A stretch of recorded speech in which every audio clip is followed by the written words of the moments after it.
तो चलिए पॉलिटी का ही हम लोग का नेक्स्ट पार्ट होगा। हम लोगों ने अब तक पॉलिटी में बहुत कुछ पढ़ लिया है, तो हम लोगों ने पॉलिटी ख़त्म कर दी थी, राज्य व्यवस्था को कंप्लीट हम लोगों ने कर दिया। अब हम लोग स्टार्ट करेंगे संविधान। संविधान यानी कि कॉन्स्टिट्यूशन। और ये हमारा चलेगा काफ़ी लंबा लेक्चर, क्योंकि भारत में जो भी पॉलिटी भी जो है भारत की, वो संविधान से ही है। जो भी भारत में जो भी नियम कानून है सभी संविधान से ही है, ठीक है। तो हम लोग सबसे पहले देख लेंगे कि संविधान का विकास कैसे हुआ है। सबसे पहले तो संविधान का हम लोग परिचय कर लेंगे। परिचय मतलब संविधान है क्या। इसके बाद हम लोग इसका विकास देख लेंगे, और इसके बाद हम लोग क्या करेंगे कि संविधान में जैसे जो भी भाग हैं, कितने भाग हैं, अनुच्छेद कितने हैं, तो ये सारा हम लोग कर लेंगे। और इसके बाद हम लोग करेंगे अपनी प्रस्तावना के बारे में, ठीक है। संविधान की जो प्रस्तावना जहाँ से स्टार्टिंग होती है वो कर लेंगे, और उसके बाद जब प्रस्तावना हो जाएगा और भी कुछ हम लोग प्रतीक देख लेंगे संविधान का। संविधान सभा कैसे बना सब देखेंगे। आप जब विकास देखेंगे तो वहाँ पे संविधान सभा के बारे में भी देखेंगे, काफ़ी डिटेल करेंगे इसको भी हम लोग। कौन कौन अध्यक्ष थे, प्रारूप समिति क्या थी, जो भी समिति थी उसके कितने अध्यक्ष थे, कितने लोग थे, कैसे कैसे हुआ, कैसे विकास हो, काफ़ी डिटेल करेंगे। बहुत ज़्यादा डिटेल में जाएगा क्वेश्चन। हमको लग रहा है केवल संवैधानिक विकास ही आप लोगों का लगभग 7 से 8 लेक्चर होने वाला है, तो काफ़ी डिटेल हम लोग ये सब करेंगे। मतलब इतना डिटेल होगा कि आपका कोई भी क्वेश्चन में प्री का क्वेश्चन, आपका कोई भी क्वेश्चन नहीं छूटेगा। अगर आप कोई अन्य बुक भी देखते हैं तो बुक से आप लोग मिला लीजिएगा, उस बुक से ज़्यादा ही डिटेल होगा आपको यहाँ पे मिलेगा, ठीक है। मतलब इतना डिटेल करेंगे कि यूपीएससी का भी कोई भी प्री का क्वेश्चन आपका नहीं छूटे। आप अगर बस आपको अपने नोट्स को बार बार रिविजन करते रहना है, बार बार, ठीक है। हम नोट्स का पीडीएफ भी डाल देंगे, लेकिन आप लोग साथ साथ नोट्स बनाते रहिएगा तो ज़्यादा सही रहेगा, आपको ज़्यादा समझ में आएगा, ठीक है। सबसे पहले हम लोग थोड़ा सा संविधान का परिचय कर लेते हैं कि संविधान आखिर है क्या है। परिचय, संविधान होता है क्या। क्वेश्चन ऐसे भी आते हैं भारत में, मतलब संविधान क्या है। देखिए संविधान क्या होता है, ये नियम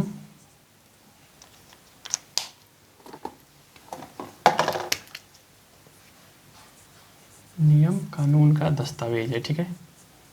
नियम कानून का दस्तावेज, तो नियमों कानूनों का ऐसा दस्तावेज जिससे सरकार चलती है। आप लोग ये लिख लीजिए, जिससे सरकार चलती है। यानी कि जिस देश में संविधान है, संविधान बस नियम कानून लिखेगा, ऐसे ऐसे नियम होंगे। जैसे चुनाव अगर होगा तो चुनाव का क्या नियम होगा, कैसे सरकार बनेगी, क्या चुना जाएगा, तो ये इसमें ये सब लिखा हुआ है, ठीक है। तो ये नियम कानून का दस्तावेज है ये। और बात करें संविधान क्या होता है, तो जिस देश का संविधान होता है वो उस देश का आदर्श क्या है, उस देश का उद्देश्य क्या है, उस देश के मूल्य क्या है, ठीक है। ये सब सभी उसमें दिखता है संविधान में ही। उस देश का आदर्श क्या है। जैसे हम अगर एक हमको अनुच्छेद की बात करें तो आर्टिकल 50 में लिखा गया है कि विदेशों के साथ कैसा संबंध होना चाहिए, तो इसके बारे में लिखा हुआ है। तो देखिए भारत का जो भी मूल्य है वो भी लिखा हुआ है। भारत किसी के हस्तक्षेप नहीं करेगा, ऐसे ऐसे मूल्य उसमें लिखे गए हैं, ठीक है। या फिर आप फंडामेंटल राइट देखिए, तो उसमें जो फंडामेंटल राइट है उसमें 14th, 15th, 16th, 19th, 29, 30 यही बस केवल भारतीयों को है, बाकी सब तो सभी को है, विदेशियों को भी है, ठीक है। तो ऐसे ऐसे आदर्श है भारत में कि सभी लोगों को, बाकी जो अनुच्छेद है जैसे 20, 21, 22, 23 जो भी अनुच्छेद है वो विदेशियों को भी दिया गया है। तो ये भारत के मूल्य हैं, ठीक है। तो इसका आदर्श, उद्देश्य और मूल्य का परिचय मिलता है,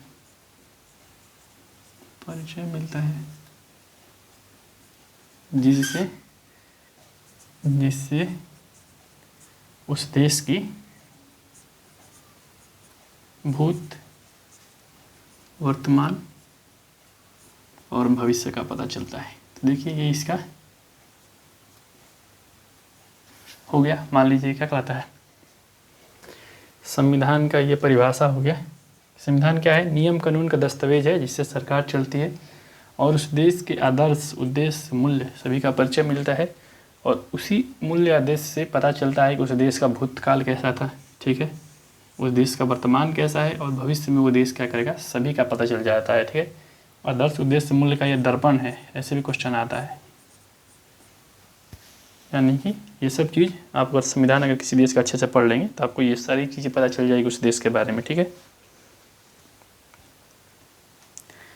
बात करें कि संविधान का आखिर भाई ज़रूरत क्यों है किसी देश को, ठीक है, इसका महत्व क्या है, तो इससे क्या पता चल जाता है हम लोग को। इसमें पता चल जाएगा कि जो समाज के लिए बनाया गया है, यानी जो देश के लिए बनाया गया है, उसकी महत्वाकांक्षा पता चल जाएगी कि वो देश क्या करना चाहता है, ठीक है।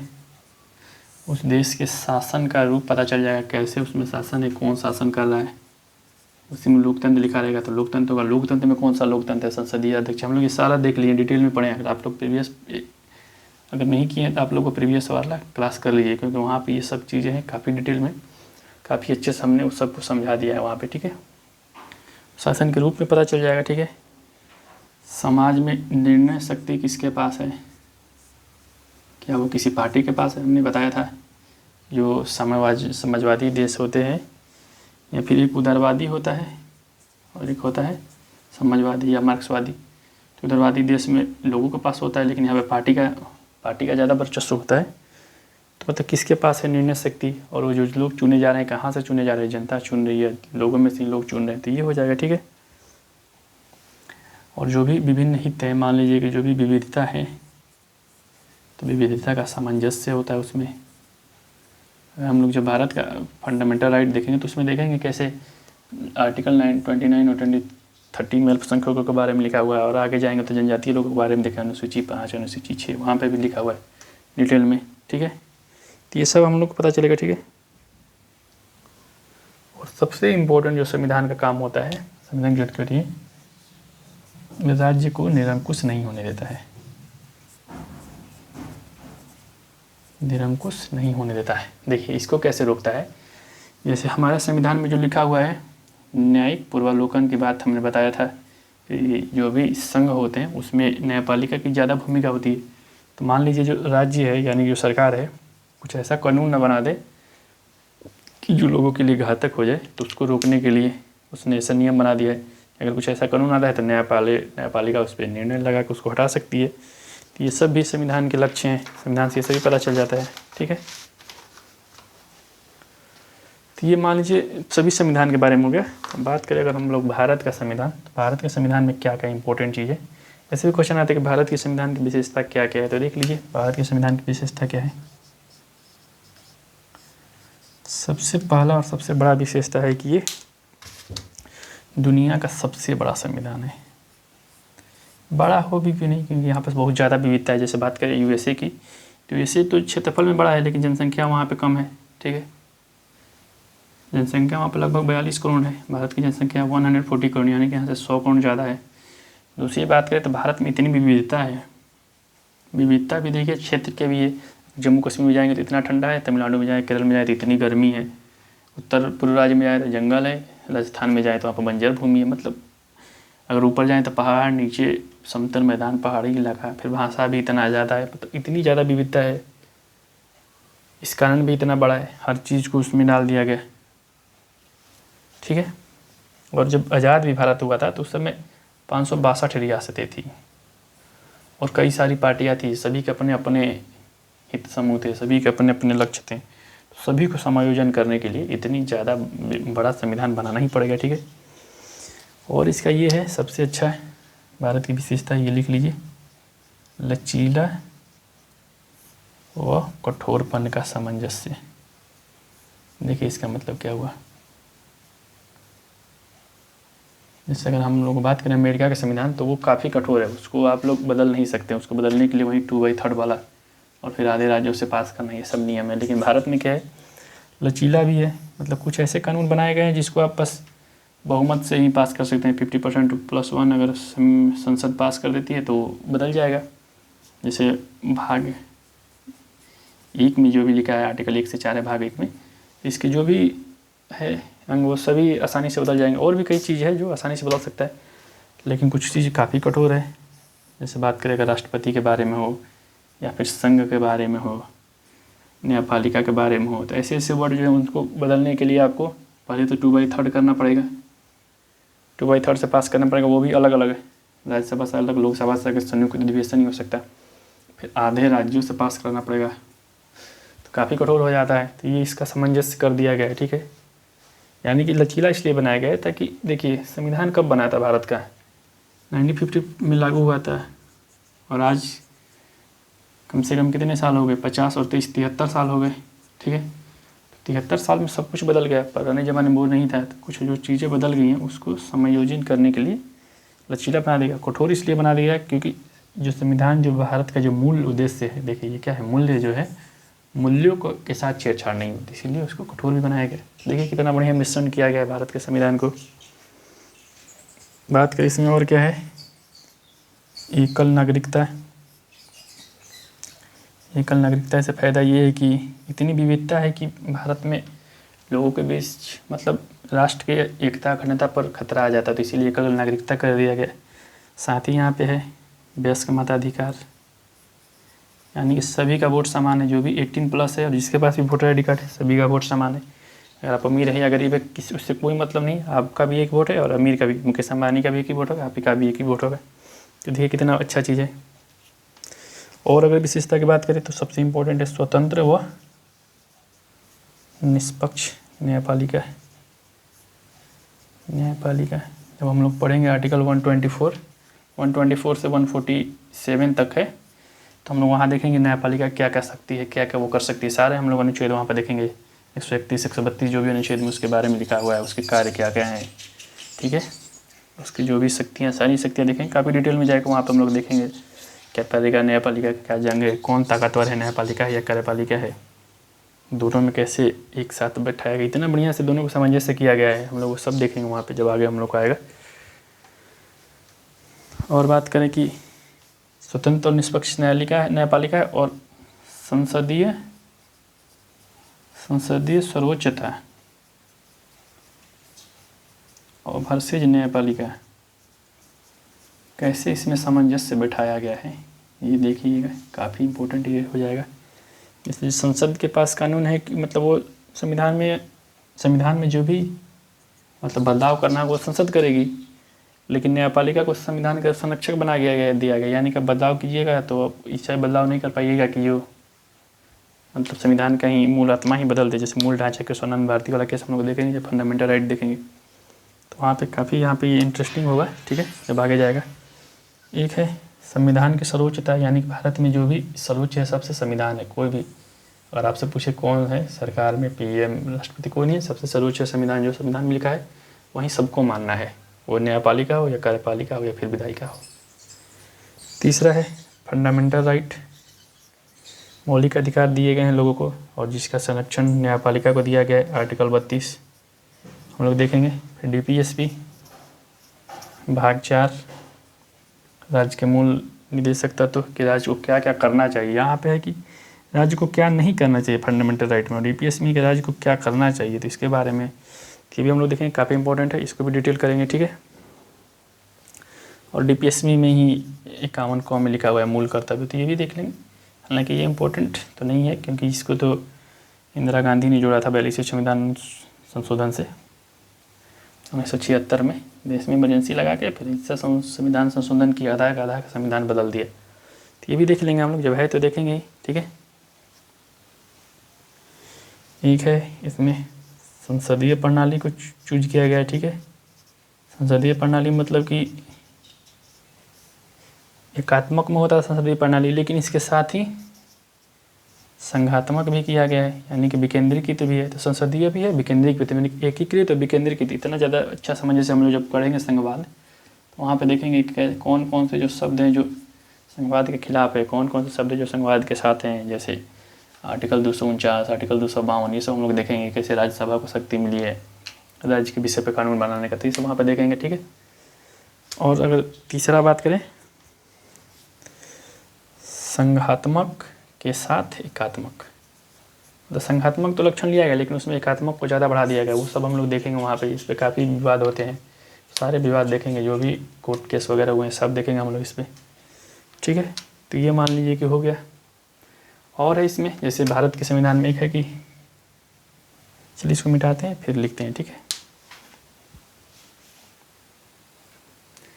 देखिए एक क्वेश्चन जो आया था इस बार के मेंस में, यूपीएससी मेंस में, तो उस क्वेश्चन को हम लोग थोड़ा देख लेते हैं। उसमें ये लिखा था कि भारत का जो संविधान है वो कैसे जो है ब्रिटिश की संसदीय सर्वोच्चता, ठीक है, संसदीय सर्वोच्चता और यूएसए की न्यायिक सर्वोच्चता के बीच में कैसे है, कि मध्य कैसे सामंजस्य बिठाता है। ठीक है, तो देखिए ऐसे क्वेश्चन का आप लोग कैसे टैकल करेंगे देख लीजिए। सबसे पहले कि ब्रिटिश की संसदीय सर्वोच्चता देख लेंगे, या फिर हम लोग पहले इसको लिख सकते, जो भी आपको मन होगा उसको पहले लिख सकते हैं। जैसे मान लीजिए जैसे यूएसए का जो संविधान है उसके आर्टिकल 6 में लिखा हुआ है कि न्यायपालिका संविधान का संरक्षक होगा, ठीक है, और यहाँ से उसको न्यायिक समीक्षा के बारे में न्यायिक समीक्षा मिल जाती है। यानी कि अगर कोई कानून आता है तो उस पर समीक्षा कर सकती है। फिर वहाँ पे कानूनों का समान संरक्षण भी लागू हो गया है कि संविधान सम्मत भी हो लेकिन वो आज के डेट में गलत हो तो भी न्यायालय उस पर रोक लगा सकते हैं। जैसे वहाँ का जो संविधान है बहुत छोटा है, उसमें बहुत कुछ कम लिखा गया और बाकी बोल दिया है कि जो न्यायपालिका समय के साथ सही लगेगा वो नियम बनाएगी। न्यायपालिका ही संविधान पर नियम बनाती है और संविधान सर्वोच्च हो जाता है वहाँ पे। तो ये भारत में भी है, भारत में भी जो संविधान है उसकी व्याख्या न्यायपालिका ही करती है। जैसे आर्टिकल 19 है या आर्टिकल 21 की बात करें, आप लोग ये सभी एग्जाम्पल वहाँ पे दे सकते थे। तो दोनों में जो भी लिखा हुआ है अभिव्यक्ति की स्वतंत्रता और स्वतंत्रता जीवन जीने की स्वतंत्रता, दोनों को न्यायालय ने इतना व्याख्या कर दिया आजकल कि आज ये सोने की स्वतंत्रता, पढ़ने की स्वतंत्रता, ऐसे करते करते इसमें कम से कम 20-30 स्वतंत्रता और जोड़ दिया गया। तो देखिए न्यायपालिका भारत की सर्वोच्च है, ठीक है, एनजीटी है, न्यायपालिका है अधिकरण, इसका भी हेड, मतलब हर जगह पे हेड न्यायपालिका, यहाँ न्यायपालिका हर जगह घुस रही है। तो ये हम लोग यहाँ से ले लिए। बात करें ब्रिटिश संसदीय सर्वोच्चता की तो संविधान में लिखा हुआ है आर्टिकल 368 कि संविधान संशोधन,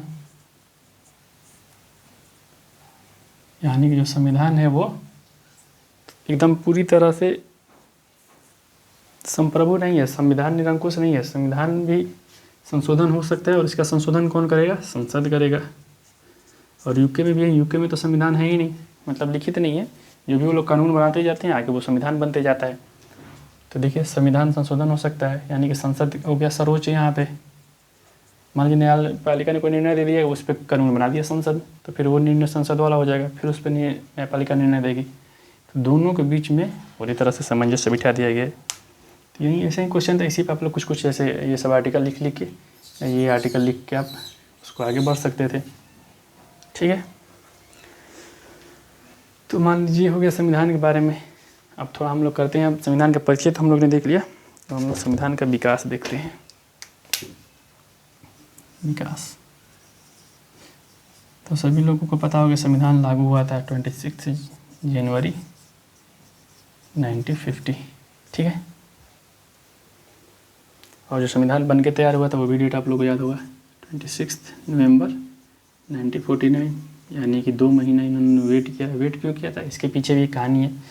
जैसे जो 1930 में था भारत का पहला आज़ादी मना था, 1929 में जब अधिवेशन हुआ था, लाहौर अधिवेशन, वहाँ पे नेहरू जी ने कहा कि 1 साल का आप लोग को टाइम, 98 में ही टाइम दिया था जब नेहरू रिपोर्ट आया था, नेहरू रिपोर्ट 1928 में आया था। तो उस समय कहा गया अंग्रेजों को कि आपको 1 साल का टाइम मिलता है, आप लोग या तो देश को आज़ाद कर दीजिए,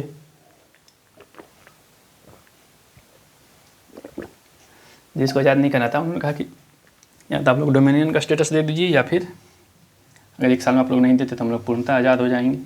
फिर 1929 का हुआ अधिवेशन, वहाँ पे कहा गया कि अब हम लोग पूर्णतः आज़ाद होंगे, और 26 जनवरी 1930 को आज़ादी अपना मना दिया गया। और उसी के बाद हर साल इस दिन आज़ादी मनता था, तो इसीलिए इसी डेट को इम्पोर्टेंट मानते हुए ये वाला डेट रखा गया, ठीक है। ये तो मान लीजिए ये हो गया, लेकिन संविधान एक दिन में तो बना नहीं होगा, इसको बनने की काफ़ी प्रोसेस होगी। तो आप लोग एक और डेट देखे होंगे 9 दिसंबर 1946, इस दिन संविधान सभा का गठन हुआ, ठीक है। लेकिन जो संविधान सभा जो गठन हुई थी, और बात करें हम लोग का संविधान, तो उसमें जो ज़्यादातर जो अनुच्छेद है संविधान में, वो ज़्यादातर अनुच्छेद कहाँ से लिया गया है? जो 1935 का जो एक्ट आया था, जो 90 हम लोग अभी देखेंगे, सारे एक्ट देखेंगे, डिटेल में देखेंगे। तो 1935 का एक्ट आया था उससे लिया गया है। ज़्यादातर कानून, ठीक है। तो मान लीजिए तब तो हम लोगों को ये पढ़ना पड़ेगा 1935 के एक्ट के बारे में।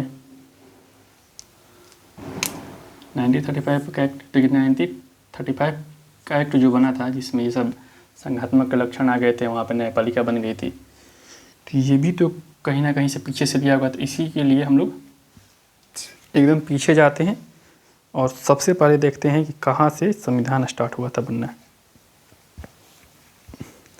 देखिए इसको 2 चरण में पढ़ा जाता है। इसको मिटाते हैं, फिर थोड़ा सा डिटेल करते हैं, अच्छे से समझ में आएगा अच्छे से, ठीक है। देखिए संविधान की स्टार्टिंग कहाँ से हुआ है। संविधान, तो संविधान जो था वो अंग्रेज़ों का ही देन था। अंग्रेज़ों से पहले भारत में कोई ऐसा संविधान लिखित तो था नहीं। अर्थशास्त्र हमने बताया था, कौटिल्य का अर्थशास्त्र था, लेकिन वो संविधान नहीं था, वो बस एक सैद्धांतिक बुक था, उसके अनुसार काम नहीं होते थे, बस ऐसा था कि ऐसा होना चाहिए। उसमें जो था वो मतलब ऐसा लिखा गया था कि जो आगे का राज्य होगा वो ऐसा होना चाहिए, लेकिन वो ये ऐसा नहीं था कि जो मौर्य वंश है वो ऐसा ही है। तो देख लीजिए अब क्या करना है इसमें। तो इसके स्टार्ट की थी अंग्रेज़ों ने। तो सबसे पहले जो अंग्रेज आए थे भारत में वो आए थे 1601 में या 1600 में ही आ गए थे, ठीक है। वहाँ की रानी जो एलिजाबेथ थी, उन्होंने उनको 20 साल का कॉन्ट्रैक्ट दिया था। 20 साल के लिए कहा कि आप लोग ईस्ट में, जैसे वहाँ से उनके लिए ये ईस्ट ये होता था, तो ईस्ट में जैसे north south east west, east में आप लोग ट्रेड कर सकते हैं, ठीक है। और एक अधिकार में लिखा था कि और यहाँ से इंग्लैंड से और कोई नहीं जाएगा, केवल आप जाएंगे। और वहाँ पे एक कंपनी गठन हुई, EIC, ईस्ट इंडिया कंपनी का गठन हुआ है। और इन लोगों का अधिकार था कि आप लोग नॉर्थ में मतलब ईस्ट में जाइए और आराम से आप लोग व्यापार कीजिए, ठीक है। कि लोग भारत व्यापार करने आए, बाद में फिर राजा बने, तो राजा ने फिर इसको अनलिमिटेड काल के लिए कर दिया था। लेकिन इस समय जो EIC थी इसके पास कोई शक्ति नहीं था, संविधान नहीं बना सकती थी, बस इसका संविधान एलिजाबेथ ने संसद ने दिया। संसद का बात मानना था, यहाँ पे जीते नहीं, मतलब कोई राजा तो ये जीते नहीं थे। इस समय बात करें तो भारत में जहांगीर राजा थे, तो अकबर थे, 1605 में जहांगीर बनेंगे। लेकिन ये सब जब पहुँचे तो जहांगीर थे उस समय। ये सब पहले सूरत और उधर मसूलीपट्टनम में रहे, उत्तर में नहीं गए थे। तो इनके पास अभी ताकत थी नहीं। ये लोग धीरे धीरे पहले फ्रांस को हराएंगे, फिर फ्रांस को हराने के बाद फिर 1757 बंगाल जीतेंगे, 1764 बंगाल को पूरी तरह हरा देंगे, 1763 में फ्रांस को पूरी तरह देंगे। तो असली जो कानून स्टार्ट होता है वो होता है 1764 में। ये लोग बंगाल को पूरी तरह जीत जाते हैं, ठीक है। लेकिन बंगाल को भी जीतते हैं तो वहाँ पे राज नहीं करते हैं, वहाँ पे वो लोग द्वैध शासन लागू करते हैं। वो लोग ये सब हिस्ट्री जब हम लोग पढ़ेंगे तो देखेंगे द्वैध शासन कैसे क्या होता है। हिस्ट्री का भी हम लोग क्लास करेंगे, कभी डिटेल में करेंगे, ऑप्शनल हिस्ट्री का ही करेंगे, काफ़ी डिटेल वहाँ हिस्ट्री हम लोग लेके जाएंगे, सारा हिस्ट्री हम लोग कंप्लीट कर लेंगे अच्छे से। तो अभी जो लोग वो लोग जीतेंगे वो मतलब अभी शासन नहीं करते, शासन हम लोग से स्टार्ट करते हैं 72 से। 72 से यहाँ पे द्वैध शासन को समाप्त करके, द्वैध शासन की समाप्ति, और वो लोग पूरी तरह से मतलब वो लोग पूरी तरह से शासन करने लगते हैं देश में। अब सारे कानून नियम ये लोग नहीं बनाते हैं। उस समय क्या किए थे कि जो राजनीतिक मामला था या जो कानूनी मामला था वो राजा को दे दिए थे कि आप लोग संभालिए देश को, और हम लोग जितना पैसा वित्त व्यवस्था खुद संभालते थे। तो इसलिए इसको ख़त्म करके और ये नियम लाए, ठीक है। और जब 1772 में जो द्वैध शासन समाप्त हुआ, इस समय गवर्नर थे वारेन हेस्टिंग, तो यहीं पे पहला जो रेगुलेटिंग एक्ट आया। देखिए इसमें भी क्या है, संविधान में 2 होगा, एक होगा ईस्ट इंडिया कंपनी के कानून और दूसरा कानून होगा ब्रिटिश का।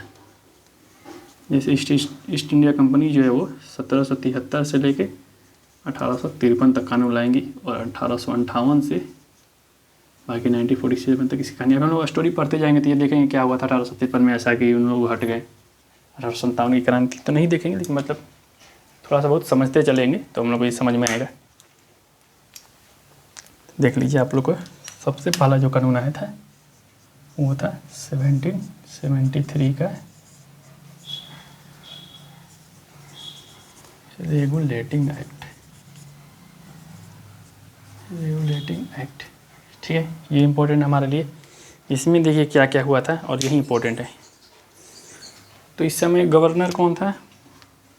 गवर्नर था वारेन हेस्टिंग्स। इसमें क्या किया गया कि सबसे पहले आया गवर्नर जनरल का पद, गवर्नर जनरल, ठीक है।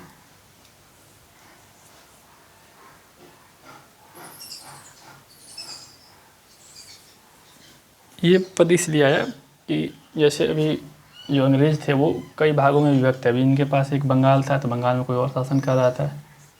एक मद्रास था, वहाँ भी ये लोग जीत चुके थे। एक बम्बई था। 3 इन लोगों का सबसे बड़ा केंद्र था। तो क्या किया गया कि तीनों को एक साथ लाने के लिए, जैसे गवर्नर जो था वो वारेन हेस्टिंग केवल बंगाल का था, लेकिन तीनों जगह को एक करने के लिए ताकि और मजबूत हो जाए, क्योंकि अभी इस समय काफ़ी लड़ाइयाँ कर रहे थे ये लोग। अभी मद्रास सीटों का लड़ाई चल रहा था और मद्रास से हार भी चुके थे, ठीक है। मद्रास में अभी टीपू सुल्तान के पिता रहेंगे अभी, ठीक है। फिर उसके बाद टीपू सुल्तान आएंगे। टीपू सुल्तान जब आएंगे तो उनको हराने के लिए कर्नवालिस को लाया जाएगा। काफ़ी ये हिस्ट्री का इम्पोर्टेंट है, हिस्ट्री में हम लोग देखेंगे ये सब चीज़। तो क्या किया कि बंगाल, मद्रास और बम्बई के तीनों को बंगाल के गवर्नर के अंदर कर दिया गया और उनको गवर्नर जनरल कहा जाने लगा, ठीक है।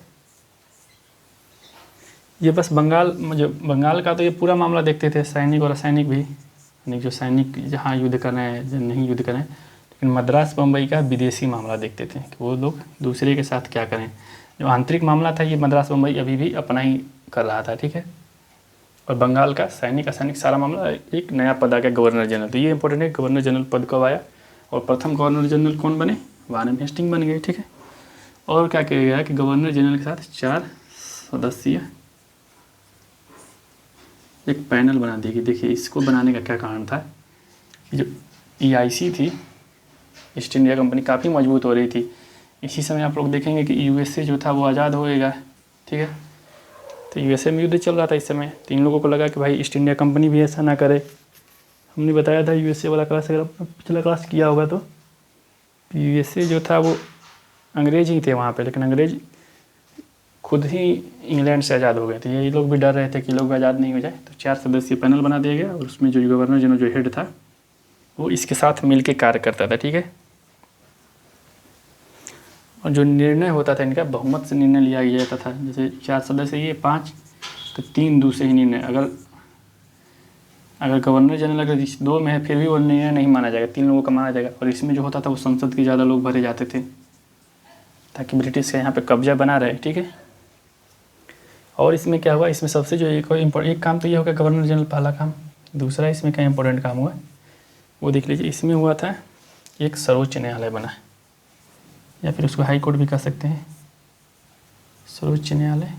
और ये बना था कलकत्ता में, यानी कलकत्ता का जो भी निर्णय करना था, लास्ट निर्णय यहीं पे होता था। हालांकि इससे ऊपर भी जा सकते थे, इससे ऊपर जाते थे वो लोग, लंदन वाला जो न्यायालय था वहाँ जाते थे। लेकिन यहाँ के लिए बंगाल में जो भी निर्णय होता था ये सबसे सर्वोच्च। यहाँ पे क्या था कि एक CGI थे और 3 जज हुआ करते थे। और जो यहाँ के CGI थे वो थे सर एलिजा इम्पे, ठीक है। तो 2 काम हुआ, एक तो सर्वोच्च न्यायालय बना। ये सर्वोच्च न्यायालय आज वाला नहीं है। आज जो सर्वोच्च न्यायालय देखते हैं वो है 1936 वाला, ठीक है। वो हम लोग 1935 एक्ट में देखेंगे। ये सर्वोच्च न्यायालय बस हाई कोर्ट की तरह इसको मान सकते हैं, ठीक है। और इसमें क्या किया गया, द्वैध शासन को समाप्त कर दिया गया, यानी भ्रष्टाचार को रोकने के लिए। दूसरा यहाँ पर क्या किया गया कि और भी काम किया गया, वो इम्पोर्टेंट है, फिर भी लिख देते हैं। द्वैध शासन समाप्त पूछेगा, द्वैध शासन किसे समाप्त किया गया, तो इससे किया गया। और बात करें क्या किया गया, जो कर्मचारी थे वो निजी व्यापार नहीं कर सकते थे, यानी कि आपको कंपनी के अंदर ही व्यापार करना था। इसमें क्या होता था कि जो जैसे एक चपरासी है तो अपना अलग से ही व्यापार करता था, और जो मतलब जो सब अलग अलग व्यापार करते, लेकिन आप ऐसा नहीं, कंपनी का अधीन ही आप लोग व्यापार करेंगे। और एक हो गया 5वां जो सबसे इम्पोर्टेंट था कि ये मतलब ताकतवर ज़्यादा ना हो जाए, तो सभी जानकारी जो था ये था एक COD, यानी कि कोर्ट ऑफ डायरेक्टर था जो वहाँ रहता था। इंग्लैंड में, वहीं लोग इसको चुनते थे गवर्नर जनरल को, और अपने जो लोग मेन में जो बड़े पद थे यहीं लोग चुनते थे। तो इसको सभी विदेशी और राजस्व सभी इन लोगों को जानकारी वहाँ पर पहुँचाना होता था। तो ये कर दिया गया, ठीक है। इसके बाद एक एक्ट आया, इम्पोर्टेंट नहीं है फिर भी लिख लेते हैं, वो दूसरा मत लिखिए, ये है 1781 में से ही छोटा सा आया, इसका नाम था एक्ट ऑफ सेटलमेंट। देखिए ये एक्ट क्यों आया, ये एक्ट इसलिए आया कि जो एक तो आपने सर्वोच्च न्यायालय बना दिया यहाँ पे, और एक आपने बना दिया गवर्नर जनरल। तो बात हो गई कि भाई इसमें ताकतवर कौन है, ठीक है। इसमें ताकतवर कौन है, गवर्नर जनरल ताकतवर है या एससी, यानी गवर्नर जनरल कोई कानून बनाता था और वो कानून अगर यहाँ पे सुप्रीम कोर्ट में नहीं रजिस्टर है, सुप्रीम कोर्ट अपने अनुसार करता था सारा नियम। वो बोलता था कि भाई जो भी आप कानून बनाइए वो कानून का हमको बताइए कि आपने क्या कानून बनाया है, क्यों बनाया है। तो गवर्नर जनरल परेशान हो जाते थे, काम नहीं कर पाते थे। तो इसमें क्या किया गया, सेटलमेंट किया गया, दोनों का क्षेत्र कर दिया गया कि भाई आपका ये काम है, आपका ये काम है। इसमें एससी को कम ताकत दे दिया गया, क्योंकि अभी सुप्रीम कोर्ट तो नया नहीं बना था, गवर्नर जनरल तो ज़रूरी था, क्योंकि अभी काफ़ी युद्ध लड़ने थे, ठीक है। अभी मराठा भी अभी इस समय अपने उत्कर्ष पे थे, 5 भागों में बढ़ गए थे। जो सिंधिया परिवार था उन्होंने मुगलों को भी अपने अंडर कर लिया था, तो हम लोग हिस्ट्री वाले में देखेंगे, ठीक है। तो इसीलिए इसको ज़्यादा ताकत दे दिया गया, बोला गया कि जो भी नियम बनाना है वो सब गवर्नर जनरल बनाएंगे, और ज़रूरत नहीं है कि वो सुप्रीम कोर्ट में उसको रजिस्टर करे, उसका मन का रजिस्टर करना हो करेगा, नहीं करना होगा नहीं करेगा, ठीक है। तो ये इंपॉर्टेंट है। देखिए अब आया था अगला 1784, तो ये थोड़ा सा इंपॉर्टेंट है, इसको हम लोग मिटाते हैं, फिर उसको देख लेते हैं 1784 वाला। 1784 को बोला जाता है पिट्स इंडिया एक्ट।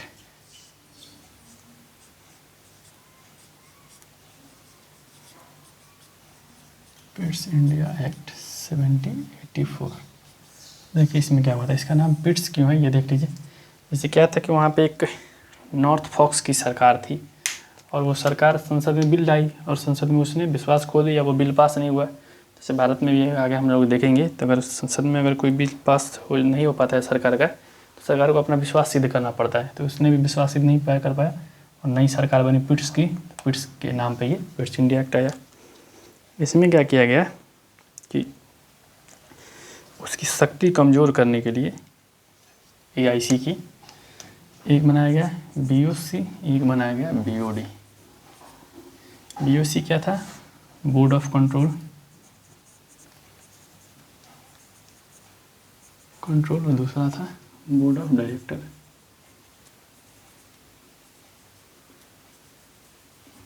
देखिए क्या किया गया यहाँ पे इन लोगों की शक्ति बांट दी गई कि जो काम है उसको आधा आधा बांट। देखो जैसे एक ही व्यक्ति को अगर आप ज़्यादा शक्ति दे देंगे तो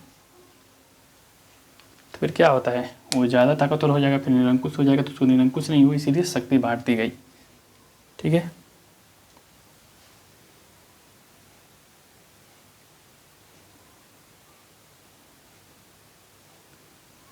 तो जो बोर्ड ऑफ कंट्रोल था इसको दे दी गई राजनीतिक शक्ति, और इसको दे दी गई व्यापारिक शक्ति। इसमें क्या होता था कि 6 सदस्य होते थे, और इसी में से मंत्री ही सदस्य होते थे, और यही लोग गवर्नर जनरल को चूज करता था, या फिर उसको बुला भी सकता था, उसको तो जिसको गवर्नर जनरल बनाना था वो इसको बना सकता था, ठीक है।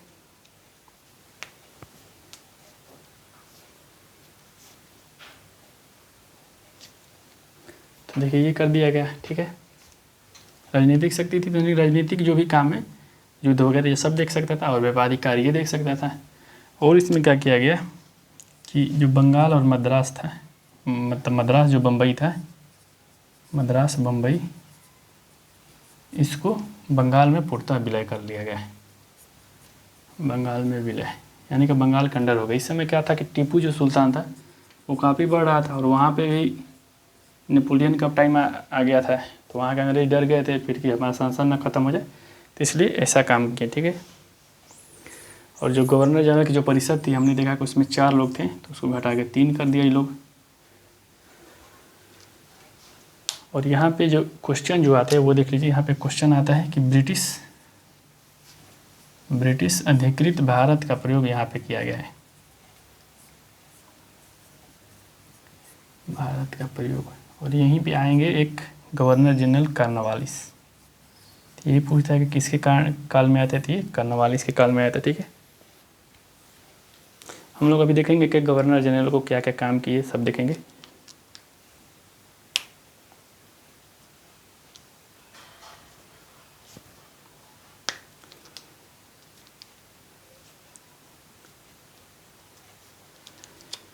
तो देख लीजिए, कॉर्नवालिस जो आया था वो आया था 1786 में। आप लोग ये सब लिख लीजिएगा। इसको इसलिए बुलाया गया था क्योंकि यहाँ पर टीपू सुल्तान जो थे 1782 में इसका पिता हैदर अली मर गया, और जब हैदर अली मरा तो ये टीपू सुल्तान राजा बन गया। और टीपू सुल्तान का फ्रांस के साथ काफ़ी मतलब सहयोग था, फ्रांस से दोस्ती था, ये अंग्रेजों के खिलाफ था। तो कॉर्नवालिस को भेजा गया। ये बहुत बड़ा योद्धा था, मतलब सेनापति था। एक यॉर्क टाउन का युद्ध हुआ था, यॉर्क टाउन का युद्ध, तो वहाँ पे हारा था वाशिंगटन से। वाशिंगटन ही जो था वहीं यूएसए को बनाया था, वहीं यूएसए को जीत गया। यॉर्क टाउन में हारा था, लेकिन सेनापति बहुत अच्छा था, तो इसको इसी को हराने के लिए भेजा गया। और इसी के लिए 1786 में एक अधिनियम आया। उस अधिनियम में कहा गया कि गवर्नर जनरल जो है वहीं हेड है, वो 3 लोगों का बात माने ना माने से कोई जरूरी नहीं है, मानना उसके लिए बाध्य नहीं है, नहीं मान सकता है और अपना ही नियम चलाएगा। तो ये लाया गया था इसी को खुश करने के लिए। ठीक है, एक फिर आया, ये 1784 में आया, फिर एक आया 1793 में चार्टर एक्ट। इसमें कहा दिया गया कि जो कंपनी है वो 20 साल और काम कर सकती है, 20 साल और टाइम पीरियड उसका बढ़ा दिया गया। अब इसके बाद 20-20 साल पे ही आएगा। जैसे देखो, जो सबसे पहला जो आया था वो 1773 में आया था, इसके बाद ये 20 साल बाद आया 1793 में, फिर 1813 में आएगा, 1833 में आएगा, 1853 में आएगा। और ये जो बीच वाला आया है वो बस इसके लिए आया था, बीओसी और बीओडी बनाने के लिए। ये ब्रिटिश इंडिया का एक्ट है, चार्टर एक्ट नहीं है। चार्टर एक्ट सब 20-20 साल पे आते रहेंगे। ठीक है, तो इसको मिटा के फिर 1813 का चार्टर एक्ट हम लोग देख लेते हैं। फिर आया 1813 का चार्टर एक्ट 20 साल बाद।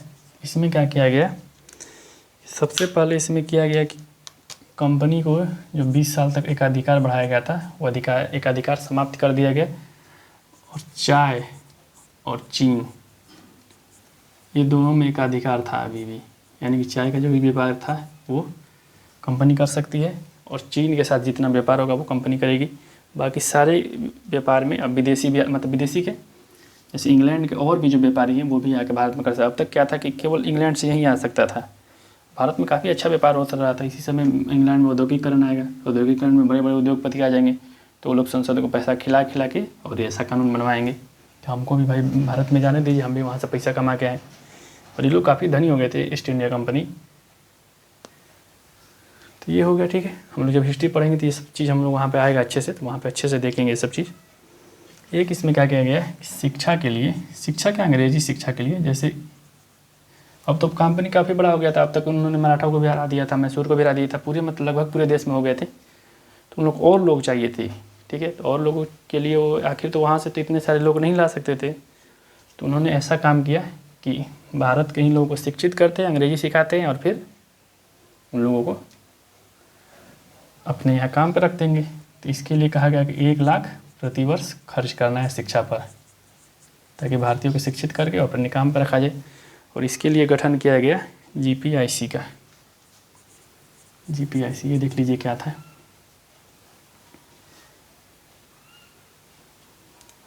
ये था general council for public instrument, ये इसका था। ठीक है, ये गठन हुआ 1823 में, और इसमें 10 लोग थे जिसके अध्यक्ष थे मैकाले। इसीलिए मैकाले को बोला जाता है भारत में अंग्रेजी शिक्षा के जनक, क्योंकि ये शिक्षा पे ही इसका गठन हुआ था। कि बताइए कि भारत में शिक्षा दे तो कैसे दे, यहाँ पे लोग अंग्रेजी तो जानते नहीं हैं, तो क्या उनको हिंदी में शिक्षा दे के और हम लोग हिंदी सीखें। तो मैकाले ने बोला कि नहीं, ऐसा नहीं करना है, कुछ लोगों को हम लोग सिखा देंगे इंग्लिश, और बाकी लोगों को फिर वो ट्रिकल डाउन थ्योरी से कुछ लोग सीख जाएंगे, वो लोग बाकी लोगों को सिखा देंगे। तो यहीं पर हम लोग ये हिस्ट्री का चैप्टर, हिस्ट्री में हम लोग इसको देखेंगे अच्छे से। और यहाँ पे एक काम हुआ था कि ईसाई मशीनरी को बोल दिया गया, ईसाई मशीनरी को प्रचार की अनुमति मिल गई। क्योंकि एकाधिकार तो समाप्त हो गया था। तो कंपनी अब ईसाई मशीनरी भी संसद को पैसा दी कि भाई हम भी वहाँ पे जाएंगे, अपना प्रचार करेंगे, हम भी पैसा कमाएंगे, तो लोग आने लगे। फिर अगला एक्ट देख लीजिए 1833, ये भी चार्टर एक्ट है, ये भी चार्टर एक्ट है। देखिए इस एक्ट में क्या किया गया, ये चाय चीन वाला भी एकाधिकार समाप्त हो गया। इसका चाय चीन सारा एकाधिकार समाप्त हो गया। अभी लोग व्यापारिक एकाधिकार समाप्त हो गया। अब लोगों को बस राजनीतिक काम दे दिया गया, आप लोग राजनीतिक संभालिए। और व्यापार तो भाई आप लोग करेंगे, लेकिन और लोग भी करेंगे, सब लोग करेंगे साथ में मिलकर व्यापार, ठीक है। तो ये यहाँ पर कर दिया गया। और एक पद आ गया, जैसे वहाँ पर गवर्नर जनरल था, अब पद आ गया भारत का गवर्नर जनरल। भारत का गवर्नर जनरल ये थे विलियम बेंटिक। विलियम बेंटिक यानी कि ये लोग पूरे भारत में फैल चुके थे, तो पूरे भारत का जो हेड होगा वो होगा मतलब गवर्नर जनरल। उस समय बस 3 जगह के थे, मद्रास, बंगाल। अब ये पूरे भारत के लिए हो गए थे, ठीक है। इसी को आगे वायसराय बना दिया जाएगा। तो यहाँ पे इसका एक अधिकार समाप्त कर दिया। और राजनीतिक जो है, राजनीति में इसको और 20 साल का कार्यकाल मिल गया। और आप लोग 20 साल काम कीजिए, उसके बाद फिर अगला अधिनियम आएगा तो देखा जाएगा क्या करना है, आपको बढ़ाना है कि नहीं बढ़ाना है। हालांकि लोग काफ़ी ताकतवर थे तो बढ़ाना तो था ही, ठीक है। और देख लीजिए और इसमें क्या हुआ था। और ये लोग क्या किए, पहली बार कि भारतीयों की नियुक्ति किए, भारतीयों की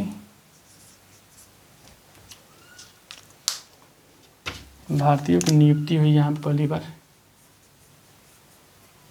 ठीक है। और नियुक्ति में जैसे ये लोग तो शिक्षा दे रहे थे इंग्लिश, नियुक्ति में लोग नस्लीय भेदभाव, जैसे जाति के आधार पर भेदभाव, जैसे पहले भारत में होता था। जो भी शिक्षा वाला, जो मंत्री वाला पद था, लगभग सभी ब्राह्मण लोगों के पास था, सैनिक वाला क्षत्रिय लोगों के पास। तो यहाँ पे उन लोगों ने जातिगत भेदभाव ख़त्म कर दिया।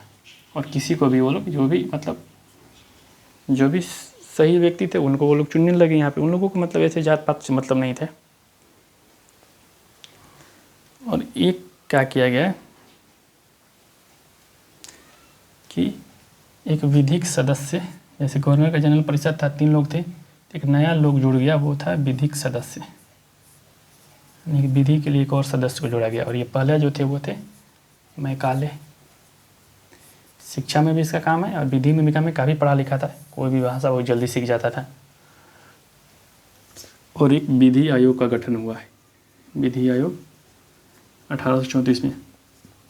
ये इसलिए हुआ कि देखा गया कि भाई अब हम लोग करें क्या। जैसे यहाँ पे फौजदारी कानून में तो शरीयत कानून चलता था, हम लोग देखेंगे फौजदारी कानून क्या होता है। और जो दीवानी कानून थे उसमें सारे कानून चलते थे।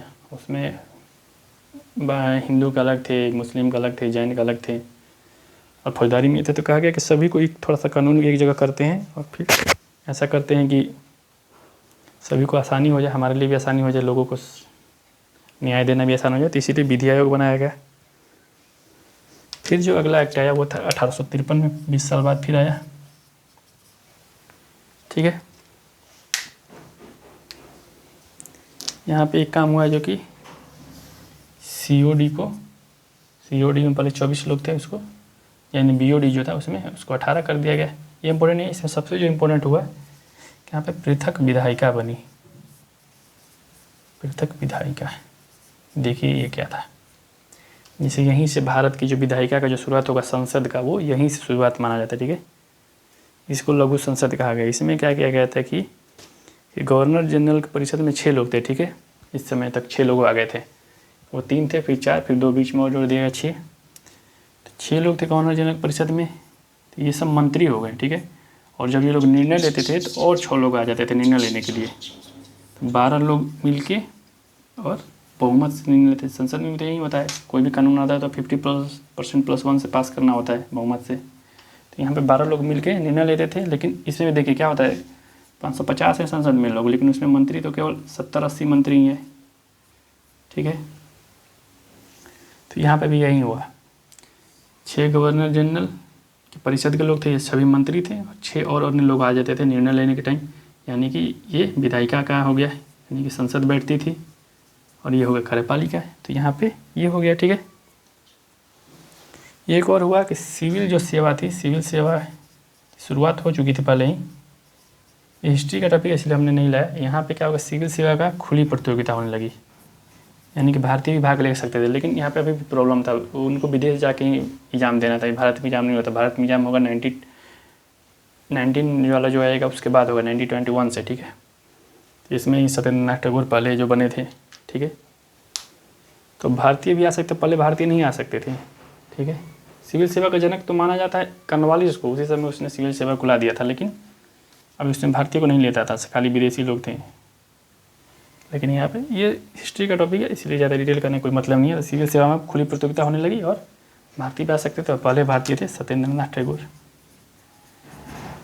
तो बस आज का क्लास इतना ही रहने देते हैं, क्योंकि देखिए अब 1853 हमने कर लिया। अब होगा यहाँ पे 1857 क्रांति, और यहाँ पे EIC जो है ईस्ट इंडिया कंपनी पूर्णतः ख़त्म हो जाएगी। अब ब्रिटिश का राज आएगा, ब्रिटिश ताज का। तो ब्रिटिश ताज का कानून आएगा 1858 से। तो हम लोग इसको देखेंगे अब, ब्रिटिश का कानून, और उसको थोड़ा ज़्यादा डिटेल करेंगे, कुछ से ज़्यादा सवाल आते हैं। ये भी इंपॉर्टेंट है सभी आप लोग के लिए, सब लोग आप लोग लिख लीजिएगा ये सब। और अगर क्लास अच्छा लगता हो तो कमेंट में बताइए।